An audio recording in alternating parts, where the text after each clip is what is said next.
সন্তান লাভের জন্য কোনো আমল আছে কিনা? দেখুন, পুত্র সন্তান লাভের জন্য কোরআনে কারিমের 3টি আয়াত, 3টি দোয়া আমরা পেশ করতে পারি। এই দোয়াগুলো পাঠ করে আল্লাহ তাআলার প্রিয় নবীদের একজন জাকারিয়া আলাইহিস সালাম, ইব্রাহিম আলাইহিস সালাম আরেকজন, তারা আল্লাহ তাআলার কাছে পুত্র সন্তান লাভ করেছেন। অতএব এই দোয়াগুলো আপনিও পড়তে পারেন, কিন্তু তার আগে আপনার একটা বিষয় মাথায় রাখতে হবে, সন্তান ছেলে হোক আর মেয়ে হোক, আপনার চাইতে হবে যেন সে সৎ এবং ভালো মানুষ হয়, নেককার হয়।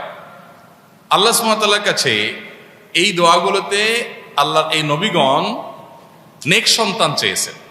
কোরআন হাদিসে কোনো দোয়ায় আলাদা করে এইটা বলা নাই, আল্লাহ আমাকে আপনি ছেলে দিয়েন মেয়ে না, বা মেয়ে দিয়েন ছেলে না, এরকম কোনো অপশন নেই। আল্লাহর কাছে দোয়া করতে হয় সুসন্তান।